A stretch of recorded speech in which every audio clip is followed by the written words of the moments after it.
Hi, everyone. Welcome to another Authors at Google event. I'm really happy to be introducing Rolf Potts, author of Vagabonding, an uncommon guide to the art of long-term world travel.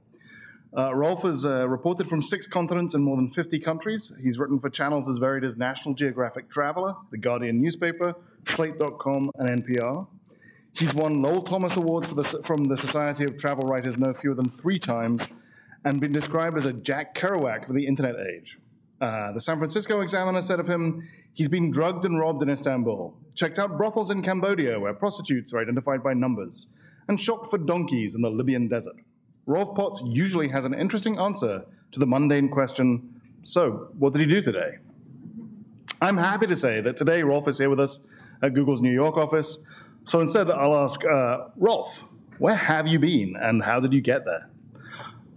Rolf's going to talk for a bit, and then there'll be questions afterwards. And if you have any questions, please use the podium mic so it's all recorded. Thanks. Rolf.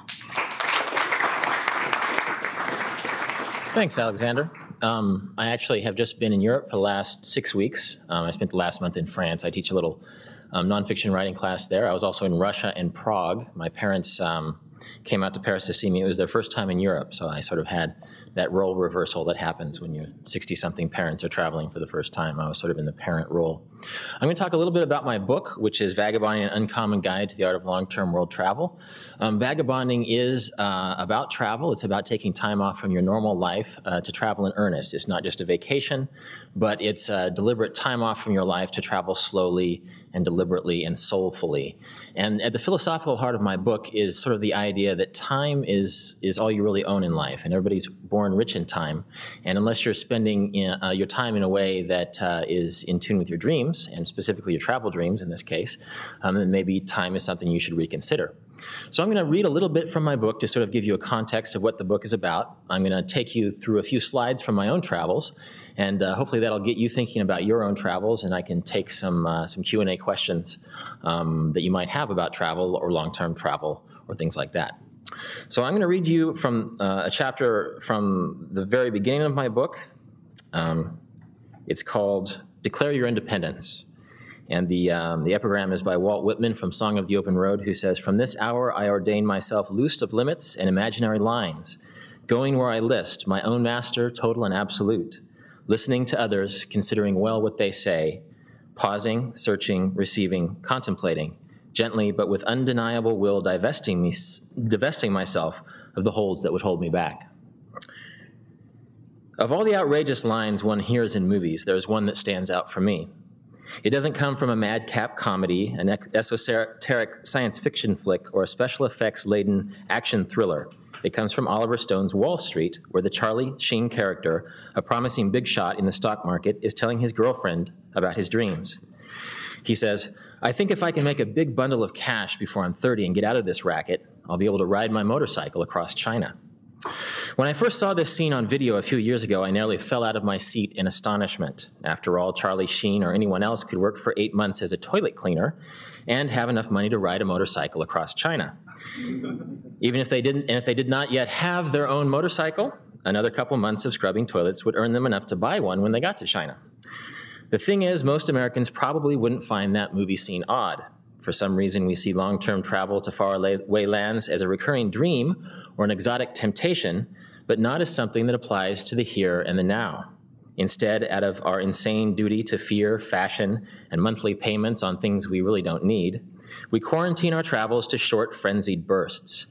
And in this way, as we throw our wealth at an abstract notion called lifestyle, travel becomes just another accessory, a smooth-edged, encapsulated experience that we purchase in the same way that we buy clothing and furniture. Not long ago, I read that nearly 250,000 short-term monastery and convent-based vacations had been booked and sold by tour agents in the year 2000. Spiritual enclaves from Greece to Tibet were turning into hot tourist draws, and travel pundits attributed this solace boom to the fact that busy overachievers are seeking a simpler life. What nobody bothered to point out, of course, is that purchasing a package vacation to find a simpler life is kind of like using a mirror to see what you look like when you aren't looking into the mirror. All that's really sold is the romantic notion of a simpler life. And just as no amount of turning your head or flicking your eyes will allow you to unselfconsciously see yourself in the looking glass, no combination of 1 week or 10-day vacations will truly take you away from the life you lead at home. Ultimately, this shotgun wedding of time and money has a way of keeping us in a holding pattern. The more we associate experience with cash value, the more we think that money is what we need to live. And the more we associate money with life, the more we convince ourselves that we're too poor to buy our own freedom. With this kind of mindset, it's no wonder so many Americans think that extended overseas travel is the exclusive realm of students, counterculture dropouts, and the idle rich. In reality, long-term travel has nothing to do with demographics like age or ideology or income, and everything to do with personal outlook. Long-term travel isn't about being a college student, it's about being a student of daily life. Long-term travel isn't an act of rebellion against society, it's an act of common sense within society. And long-term travel doesn't require a massive bundle of cash, it only requires that we walk through the world in a more deliberate way. This deliberate way of walking through the world has always been intrinsic to a time-honored and quietly available travel tradition called vagabonding. Vagabonding involves taking an extended time out from your normal life, be it 6 weeks or 4 months or 2 years, to travel the world on your own terms. But beyond travel, vagabonding is an outlook on life. Vagabonding is about using the prosperity and possibility of the information age to increase your personal options instead of your personal possessions. Vagabonding is about looking for adventure in normal life and normal life with an adventure. Vagabonding is an attitude, a friendly interest in people, places, and things that makes a person an explorer in the truest, most vivid sense of the word. Vagabonding is not a lifestyle, nor is it a trend. It's just an uncommon way of looking at life, a value adjustment from which action naturally follows. And as much as anything, vagabonding is about time, our only real commodity, and how we choose to use it.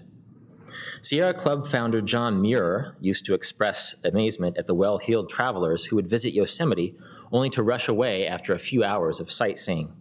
Muir called these folks the time poor, people that were so obsessed with tending their material wealth and social standing that they couldn't spare the time to truly experience the splendor of California's Sierra wilderness. One of Muir's Yosemite visitors in the summer of 1871 was Ralph Waldo Emerson, who gushed upon seeing the sequoias, "It's a wonder we can see these trees and not wonder more."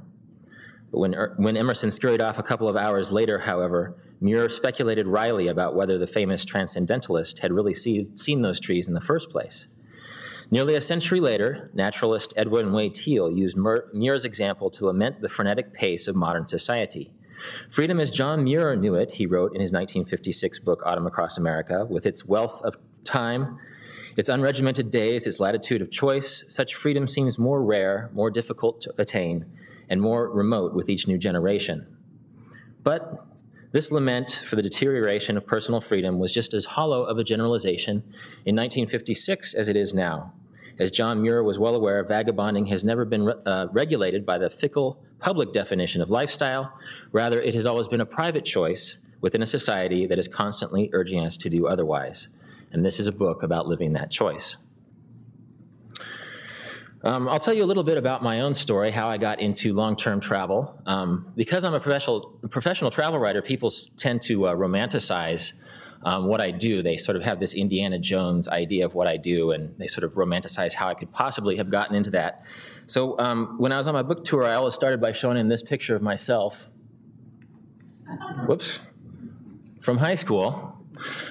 So I grew up in Kansas, and I was a standard issue dork, I think, with my preppy mullet and my Cosby Show sweater. And it was about this age, when I was about 17 or 18 years old, that I started dreaming about travel.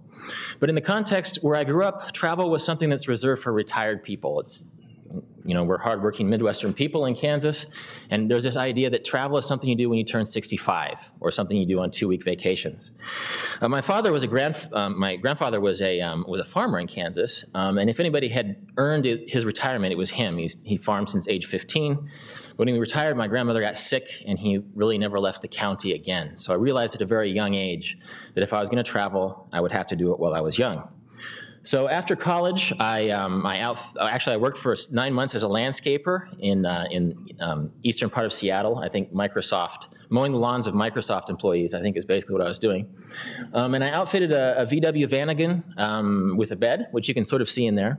And with a friend, I traveled around the United States for about 8 months. And my idea was that I'm going to scratch this travel itch, and then I can work my whole life and retire, and I won't have to travel anymore. Well, I traveled for those 8 months, and I realized just how inexpensive and easy and really enjoyable it was to travel. So I decided that I was going to travel a little bit more. I was out of money, so I moved to Korea and taught English for a couple of years. That's a pretty common activity for college graduates these days, especially English majors like myself, which sort of render you otherwise unemployable. I actually don't have pictures from Korea. Since I was in Russia and France the last 6 weeks, I had to assemble this whole presentation from pictures that were available online. But I did work for 2 years, and I learned a lot about sort of the gut-level interactions of culture. And I also saved a lot of money, and I was able to travel the world for 2.5 years, starting in Southeast Asia. And this is a little village in Laos. This village is surrounded by mountains, and you actually enter by going half a mile through a cave. And it's a very charming place. But a little bit primitive. The infant mortality there is like 1 in 4, so it's easy to romanticize these isolated places, but there are some downsides to living in an isolated place. I spent about 6 months that year in Southeast Asia, Thailand, Laos, Cambodia, Vietnam, and then I went up to China and took the Trans-Siberian Express into Mongolia, where I learned to ride horses, I guess.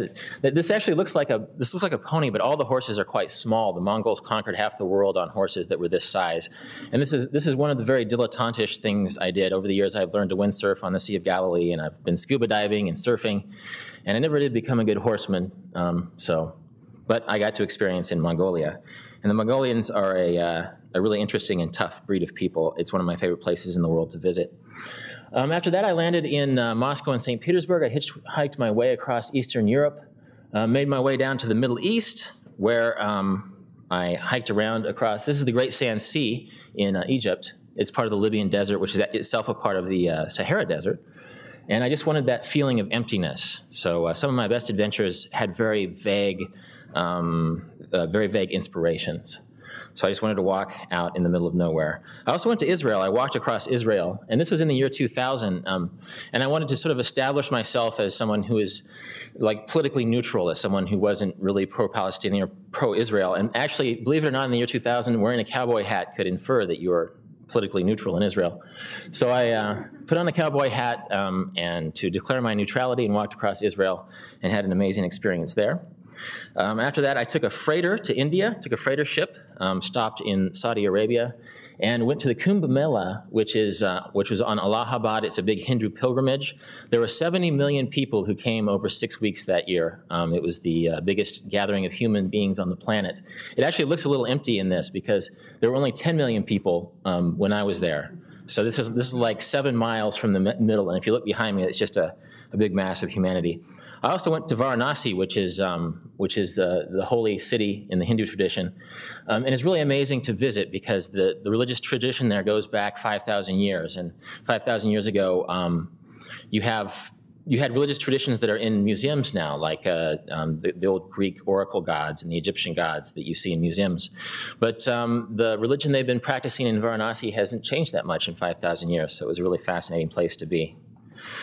I travel alone, and I actually recommend that you travel alone. So a lot of pictures I have of myself, I've taken of myself. This is a picture I took of myself in Bagan, which is in Myanmar, or Burma.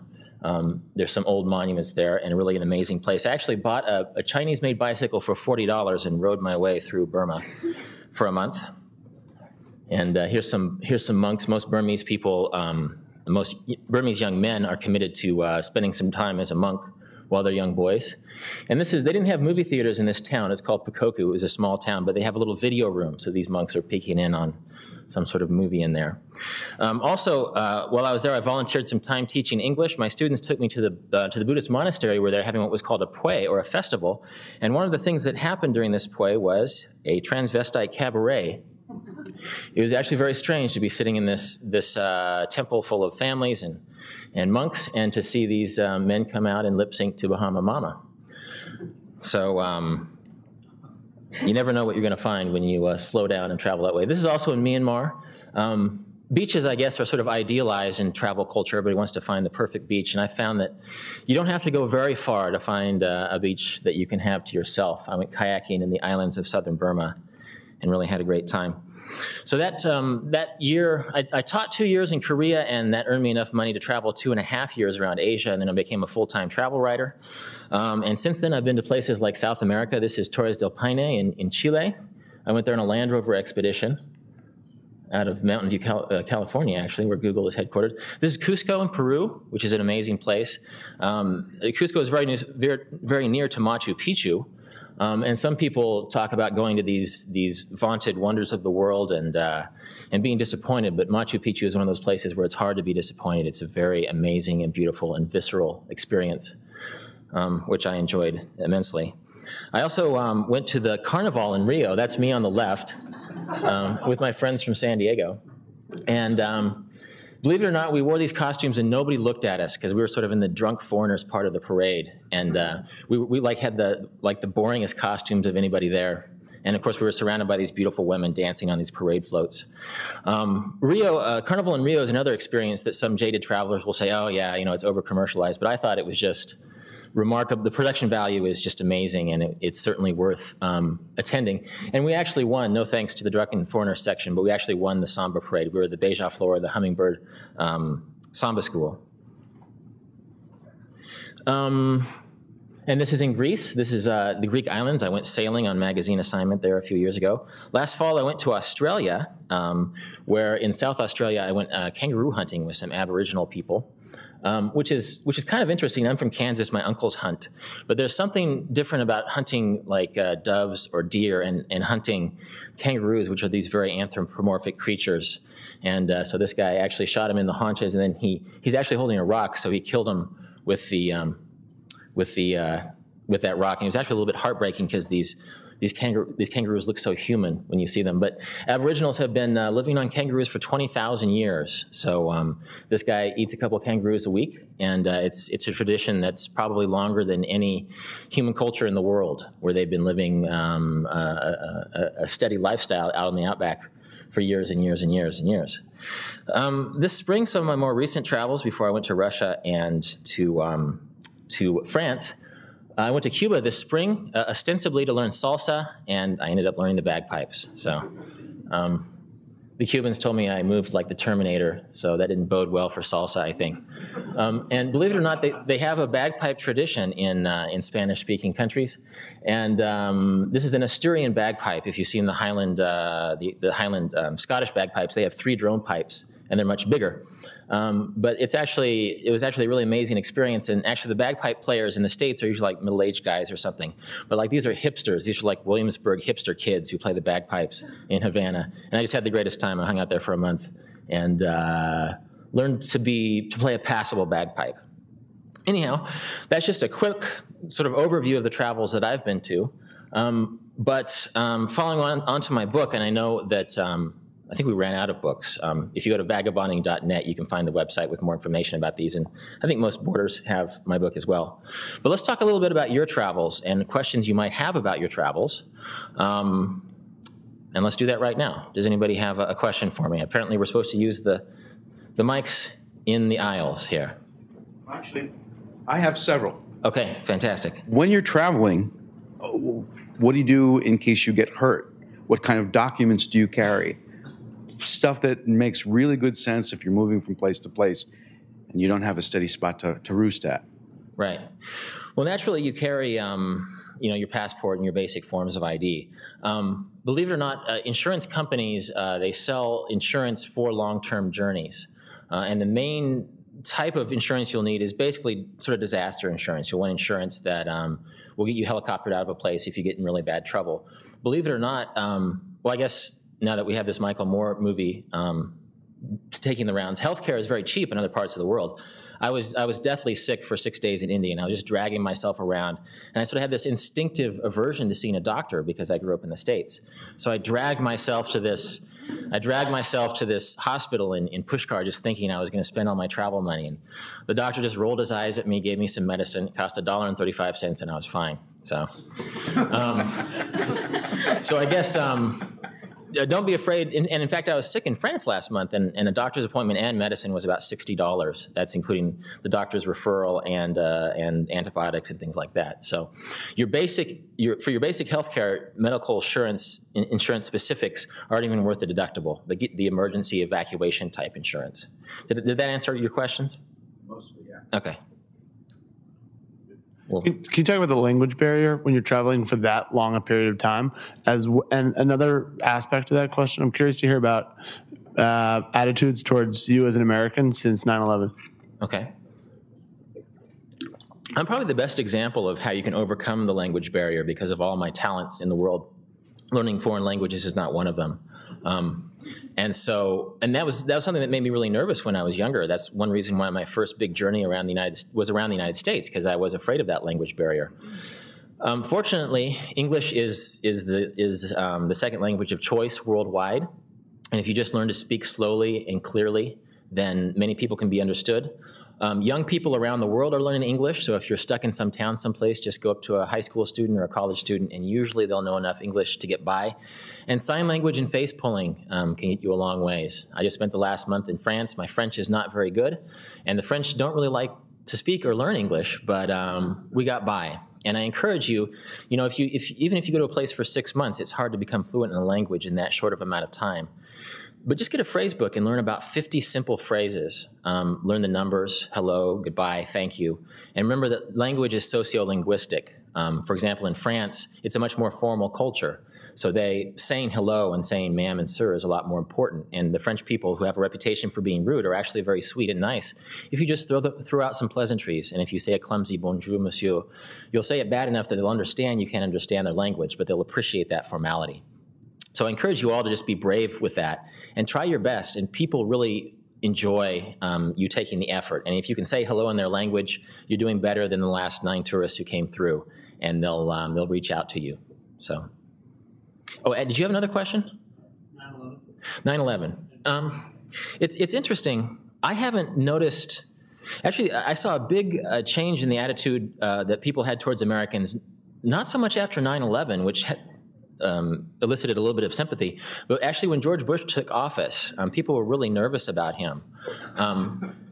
People were somehow endeared by Clinton. I know that Clinton had a somewhat scandalous presidency here, but it somehow humanized him, this whole scandal. Whereas Bush was from the beginning, before 9/11, was such a bombastic guy. He could have said the same thing in a gentler way, and he really made people nervous. But I think in general, anti-Americanism is it's a prejudice like any other prejudice. I mean, it's been exacerbated by a lot of the foreign policy and the things the United States has done. But people like to pick on Americans like they like to pick on anybody else. And I usually try not to be apologetic about it, but just sort of tell people what it's like to be American and listen and be humble. And usually that's done me quite well.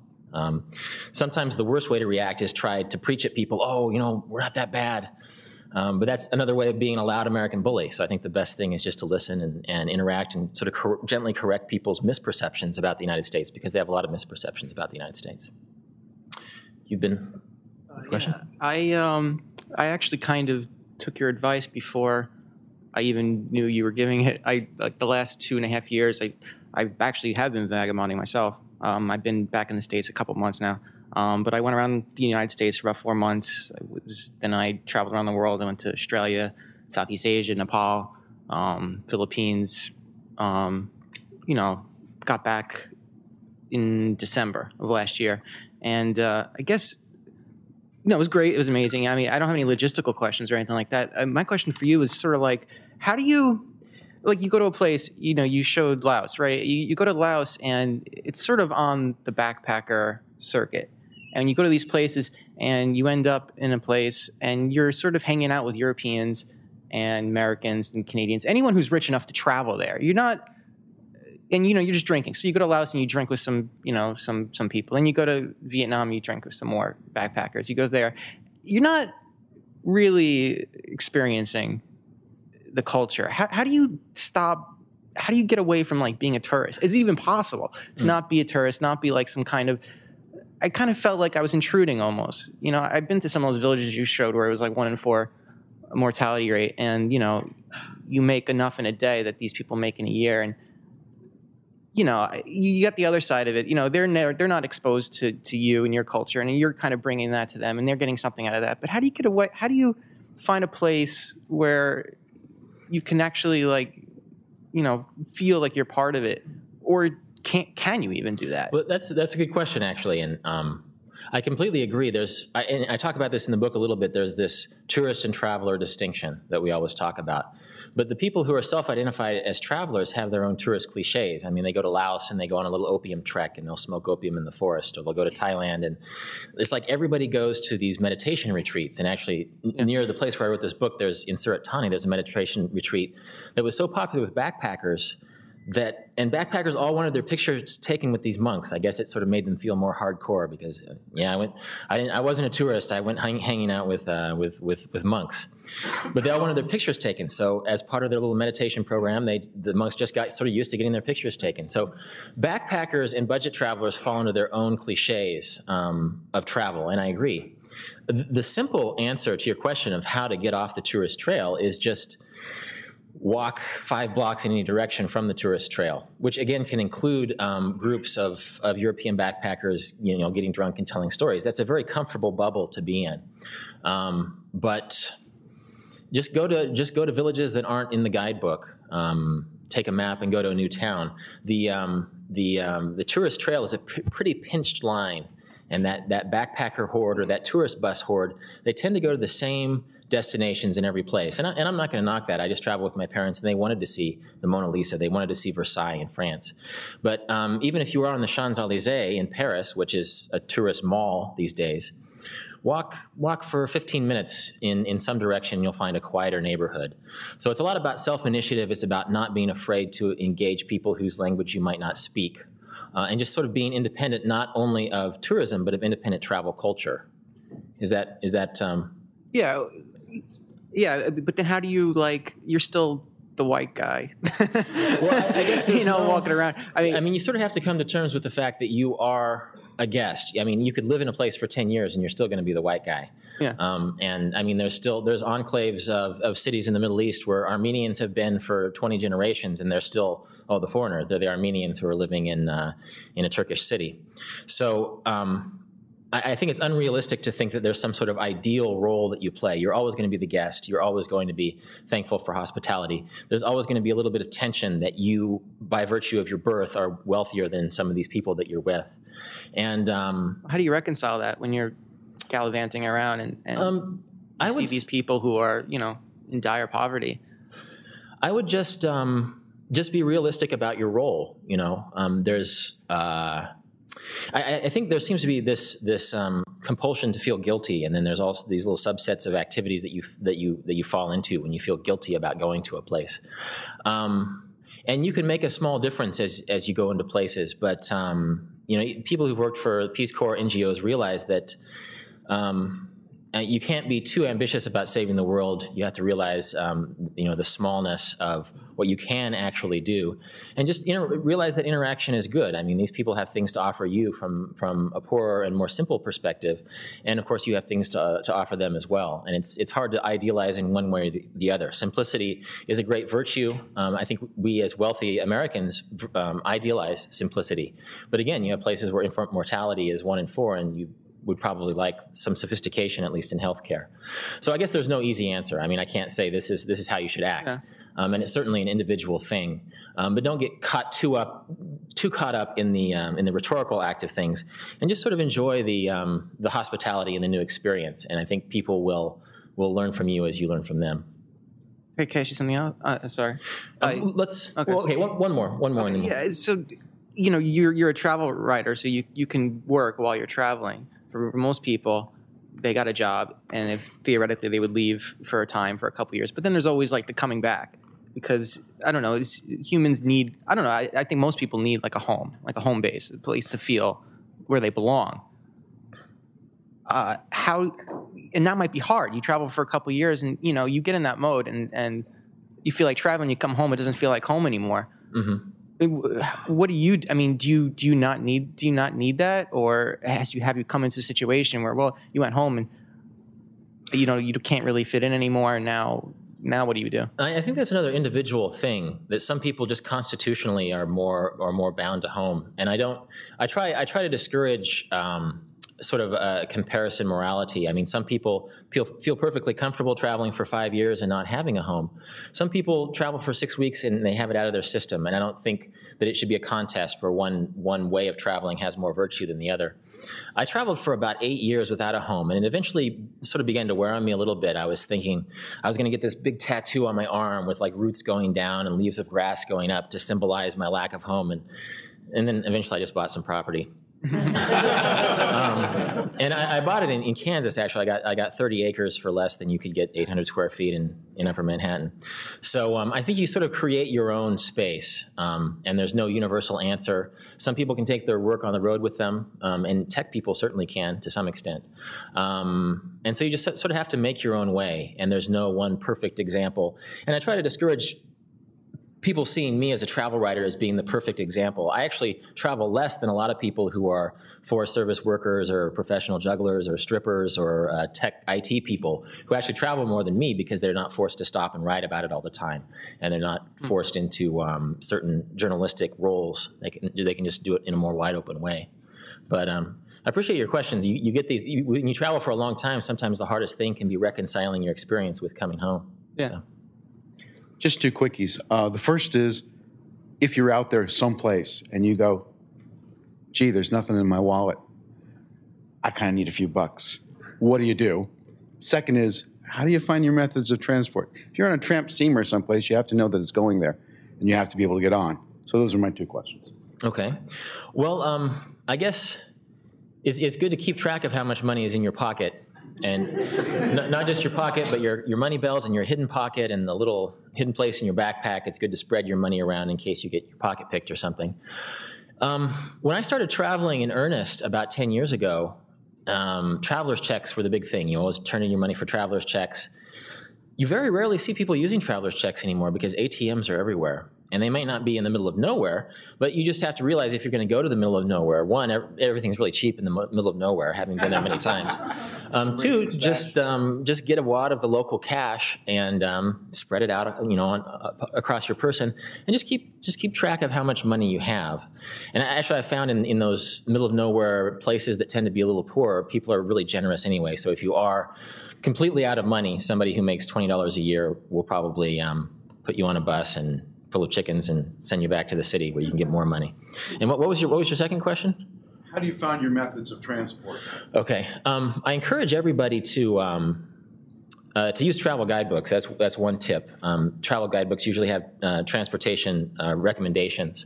Lonely Planet, Rick Steves, Rough Guides. There's any number of independent travel guidebooks that you can use. Some people are a little nervous about using travel guidebooks. They think it's going to sort of shape your experience too much. And it is good to keep a little bit of distance from your guidebook, but it'll give you tips on eating, sleeping, transportation. Another thing too is just see how people travel locally. If you see a bus full of people headed out towards the countryside, you can probably ask around, see where it's going. Probably won't cost very much money. And that holds true for a lot of things when you're traveling overseas. If you see a beggar and you're not sure, if you're conflicted what you should do, just see how the locals treat him. The locals usually have their own ethical systems for dealing with beggars. They have their own practical systems for transportation and for guest houses. And I encourage people to use that local economy, one, because it enriches the people who actually live there instead of some office in Houston that owns a big, huge hotel. And it's cheaper and it puts you closer to the real people who actually live there. And you'll be more likely to interact with somebody who lives there than somebody who's on vacation from Germany or something.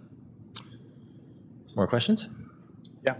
I'm a person who's traveled quite a bit myself, and I really enjoy writing while I travel. I was wondering if you could just give us a little more insight into the process of how you go about when you sit down and write when you're traveling, how you make it commercially viable. I know that you do writing for a lot of magazines, et cetera. How you kind of balance, telling detailed stories, et cetera, with kind of the spiritual aspect of what you write as well.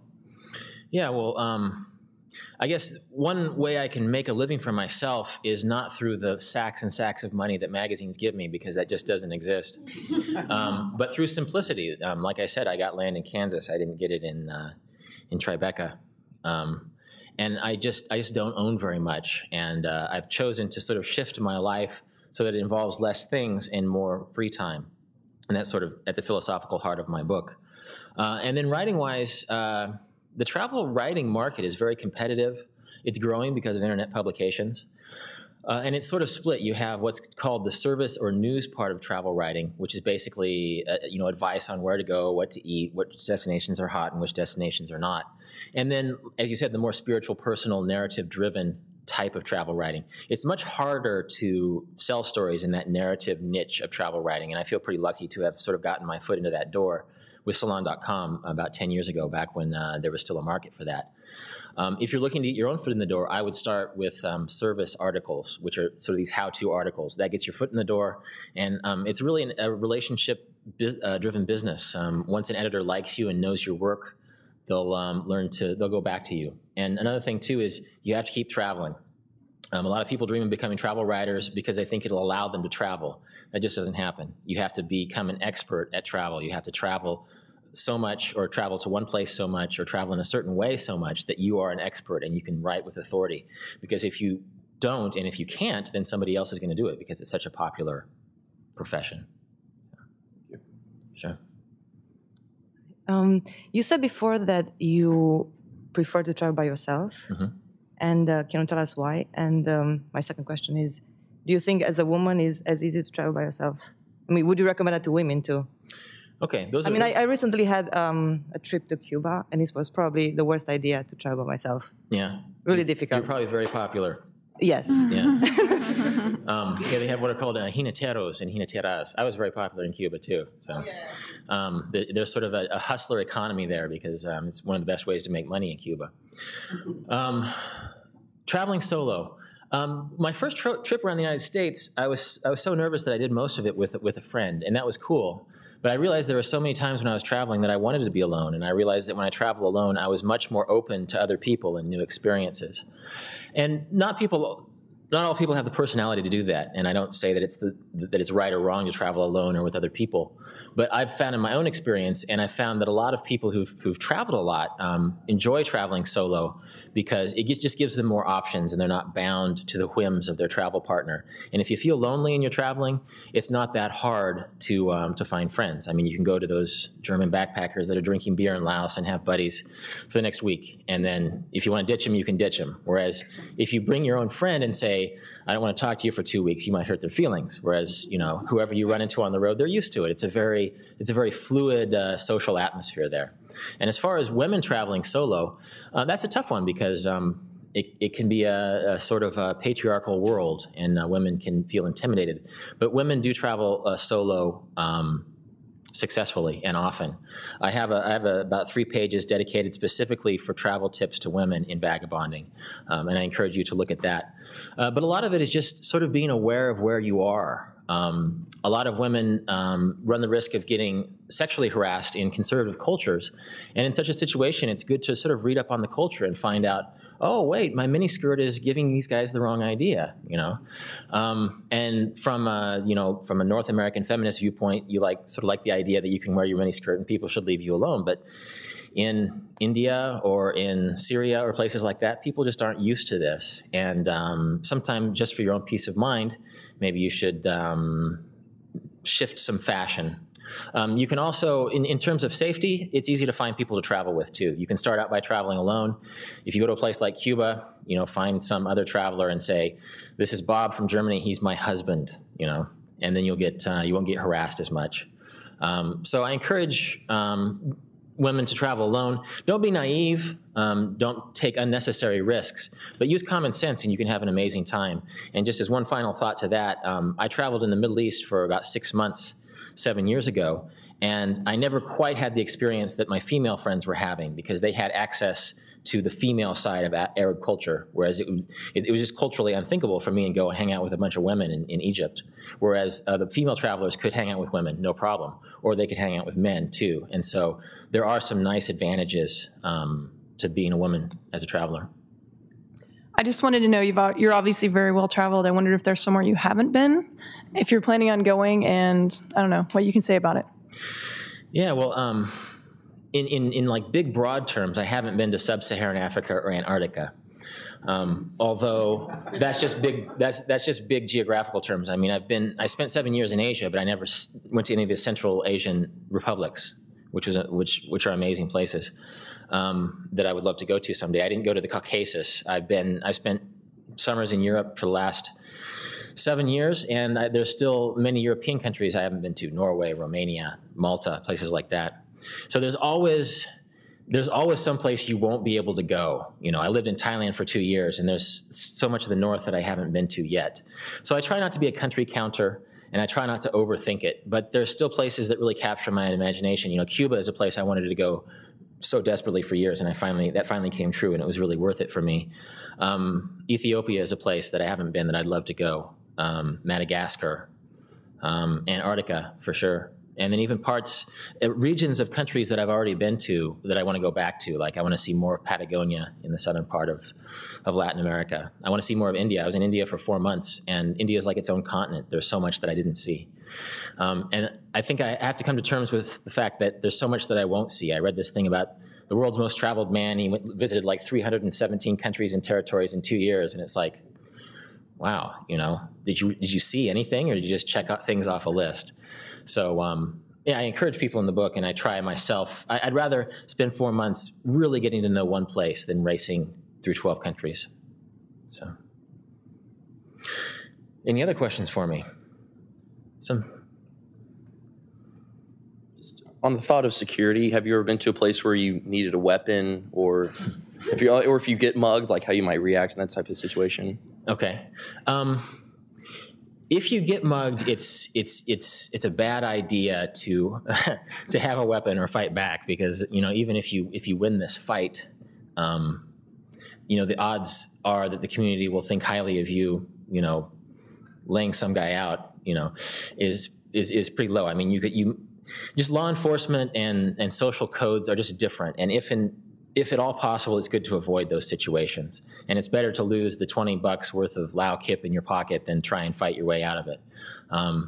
So I really discourage sort of violently reacting to these things. I try to encourage people to avoid those situations in the first place. And sometimes that avoiding those situations is as easy as using common sense. I mean, there's certain neighborhoods or times of night in New York where you wouldn't go, and that applies to the foreign world as well. And again, traveling with a weapon would be bad, because there's like a 0.001% chance that you can use it to defend your life, and maybe a 5% chance that some policeman is going to find you and shake you down for, you know, $800 for carrying a knife or a gun or something. So I definitely read guidebooks, the specific guidebooks to countries, to find out what the dangers are and how you can avoid them. Just give yourself some information, avoid those bad neighborhoods. If you're not sure about something, ask a local. Say, is it cool if I walk home the 2 miles tonight, or should I take a taxi? Just inform yourself and try to avoid those situations, because it would suck to get stabbed in Manila or Tibet or something. Excuse me. You mentioned like the guidebooks in your traveling, and I've traveled a little bit, but some degree of travel I feel like is about like conformity and non-conformity. And you know, do you do what's in the guidebook and the Fromers, or do you go off and say, I'm going to go down the other path? Like, did you ever struggle with any of that kind of self-righteous attitude at times? That was my first question. My next question is, was there ever any degree of like attachment to any of the places you went to? You know, did you ever meet a girl and say, I'm going to marry her and live there? So, yeah. Guidebooks, even people who write guidebooks will say, these aren't Bibles, you know, these are just suggestions. And so I think guidebooks are most useful not in their like hotel and restaurant recommendations so much as their general information. They can give you cultural information about whether or not to look people in the eye when you shake their hand, or whether you should shake their hand at all, or what you should wear and when the religious holidays are. The cultural information for me is the important part of guidebooks. And I try not to be too much of a fundamentalist when it comes to abiding by the recommendations. Sometimes when you're exhausted and you just don't have time to talk to people, sometimes it's nice to just open up your guidebook, find a hotel, and go crash. And what was your other question about attachment? Or yeah, was there any other degree of attachment anywhere you went, or to people to settle down, or anything like that? Yeah, sometimes I've been trying to travel slower. It's funny that you talk about girls, because for 3 winters in a row, I would meet a girl from Belgium and Thailand and totally fall for her. And then I'd go visit her in Belgium and she'd be this completely different person. So I think it's good to remember that we sort of play roles. We play these new roles when we travel, and that we're not always the same person on the road that we are at home. And I'm sure she thought I was a total schmuck, when I was out of Thailand too. So, yeah, I guess I haven't, for the sake of love, stayed anywhere for too long, just because it can be sort of a complicated thing when you travel around. And then there's some places that have sort of captured my heart. Well, actually, one of which is Kansas. It's where I grew up, but I hadn't planned on living there. And then I came back, and I think I learned to appreciate my home and my family in a new way, because I had seen how central home and family is to people all over the world. We're individualists here in the United States, and we value it. But I sort of learned a lesson about the importance of family and how that's sort of a basic unit for life in so many parts of the world. So I decided to go back to my family and sort of rediscovered my own home. And then, I've grown attached to Paris. I teach a class there every summer. I'm going to go back to Buenos Aires, Argentina this winter. I was only there for 5 years a few years ago, but it just feels like this place I need to go back to and get to know a little bit better. And I encourage people that just because you're traveling doesn't mean you always have to be moving. You can be living in one place for 6 months and still very much be traveling. So, kind of related to the question about getting mugged and stuff. Do you want to talk about some of the bad experiences you've had while traveling? Sure. I had one spectacular mugging that happened to me. I was drugged and robbed in Turkey, as Alexander mentioned in the introduction. It was actually Rohypnol, so I remember nothing of it. It was complete amnesia. And people say, "What was the scariest part of your travels?" And I'll tell them, trying to go down the Mekong in this little fishing boat, and wandering around in the desert and running out of water. But it's not getting robbed, because I don't really recall what had happened. It's been 8 years now. I was walking through a tourist district of Istanbul, and really tourist districts are probably the most likely place that you'll be the victim of a crime. People think, oh, I'm going to be safe. There's all these tourists. That's where all the con artists go. That's where all the pickpockets go. If you're in some little village nobody's ever gone to, there's no economy for pickpockets and criminals. So these guys befriended me. I thought that they were travelers from Morocco who just wanted travel advice, and they sort of slipped me a cookie with a little Rohypnol drug, and I passed out, and they took all my money and my passport, and I don't remember a single thing of it. I woke up the next day, and I was without money in this strange town, and I just sort of had to improvise. But that's just, people have asked me, well, did that change your attitude towards travel? And I guess it was a very avoidable mistake. The page 70 of The Lonely Planet Turkey had said, groups of Arab men working into targeting solo male travelers. And it's one of those things where a female traveler probably wouldn't have put herself in that situation. But I've been traveling for 9 months, and I was badass, I was taking in the world, and I just got sloppy. So I learned my lesson. I haven't had, that's really the only crime related thing that's happened to me. I haven't even had my pocket picked or my hotel broken into. But it's an ever-present thing, and it happens to everybody eventually. It's just a matter of trying to be informed and avoiding it. Most Americans, we get 2 weeks, I think, of vacation. Other countries, it's more in the culture. They take a year off after school, but it's not really common here. So for people who have a thirst for travel, but you can't just get up and leave. We don't have enough time to really see something. So, what do you suggest? How did you get into your profession, and what do you suggest for people who really want to travel but are kind of restricted in vacation and everything like that? Yeah, well, you'll never get the vacation you want if you just sort of wait for somebody to give it to you. So you sort of have to create your own vacation time. One way to do it is through extended absences or sabbaticals, which is sometimes as simple as asking for it. I mean, the worst that can happen is that somebody will say no.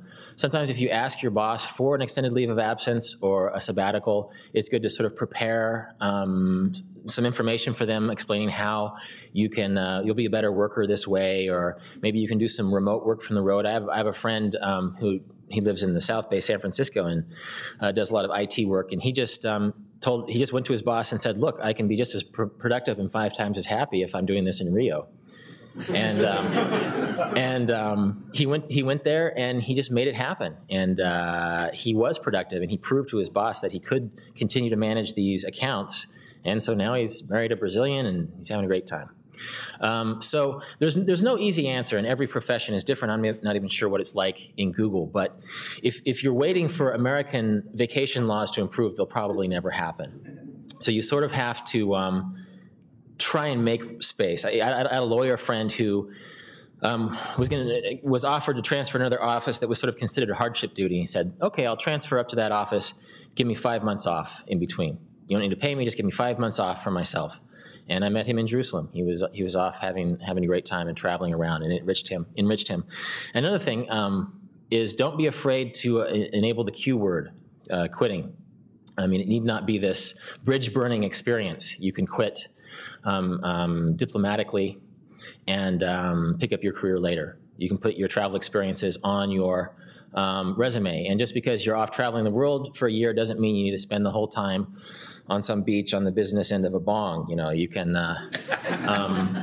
actually enrich your life. You can find out experiences that might help your professional career. You can, if you work in IT here in the States, you can go see what's going on in India or Thailand or Argentina.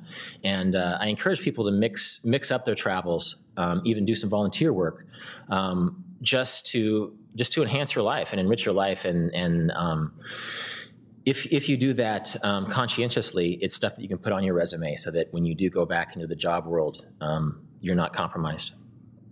Sorry, one last question. Besides your PDA, what do you take with you? What kind of clothing? What other stuff? Okay, as little as possible. Actually, I don't even take a PDA. Really, some people think, oh, I'm going to be traveling the world for 2 years. I'm going to need all this stuff. It's actually the opposite. You need a few changes of clothes, some good shoes, a good backpack. There's toothpaste in Switzerland. There's toothpaste in Zimbabwe. There's not always toilet paper in those places, but that's a whole other topic about toilet hygiene. You can learn a lot from a toilet. Learn a lot about cultural difference from a toilet. But really, the last thing you want to do is drag everything you own around the world. And I encourage people to try and pack so light that they can fit it in an overhead bin of an airplane. So you can fly up to your destination, take your gear off the rack, and hit the country.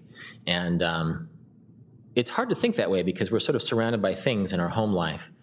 But you have to remember that, one, you don't want to carry your things all over the world with you. And two, one of the reasons you travel is to look outward and have all of these experiences coming into you. And it's sort of an adventure to shop for toothpaste when you're in Bangkok.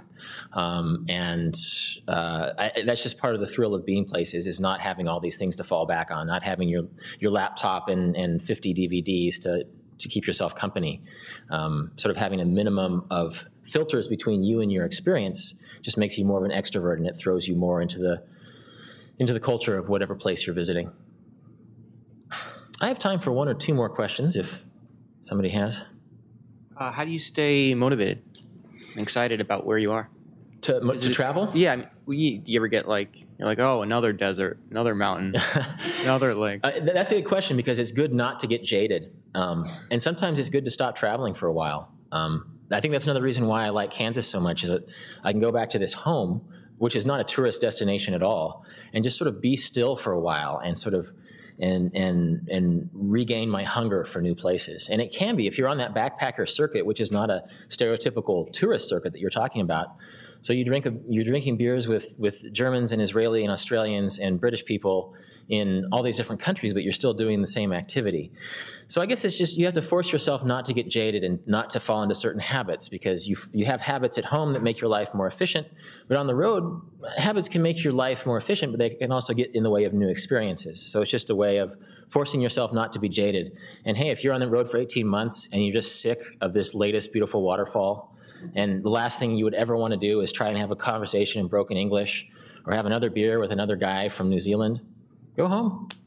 Put your money in the bank, find a job, kick around for a while, and just sort of get your appetite for travel back.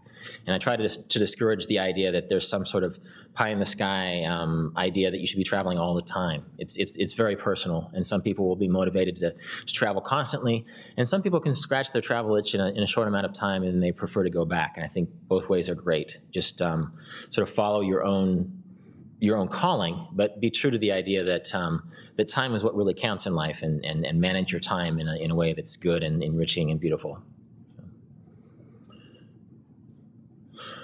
One last one. Okay, does anybody else? Okay. I asked it before, but I didn't really get an answer. If you're stuck somewhere, you don't have the cash, did you ever generate your own money out there? I've worked jobs before, but not because I'm sort of on my last dollar. And again, try to avoid being in that situation. Actually, when I was robbed in Turkey, I sort of was in this strange situation where I was sort of a beggar. You know, I was sort of dependent upon the kindness of strangers, and it's hard to ask people for money because you've been robbed and you have nothing, but you feel like such a con artist saying, "Look, man, I just need some money to get a taxi to go to the consulate to get a new passport," and it's hard and very humbling to do that. But I think if you find yourself in that situation, you just do it. And again, people are very generous, especially in poor parts of the world. I don't know how it is. They have time for you, they watch out for you, and they consider it a matter of pride, especially if you're an American, you're from this really rich, loud, and dominant country, and they're showing you hospitality, and they're helping you out, and it's something that people enjoy. And I think that's one thing that I've learned, and that's one thing that you can learn, is the joy of hospitality. I think I've become a better host just from seeing the kindness of so many people who didn't have to feed me, didn't have to help me, didn't have to talk to me, but did when I was overseas. And I'm trying to roll that in to being someone who's more receptive to being a good host to other people. So, what next? We can do some signing type stuff. If you have questions, you can come up to me now and ask them personally. We ran out of books, but you can find them in the travel section of most bookstores. Vagabonding.net is my website. So thanks for coming. Good luck in your travels.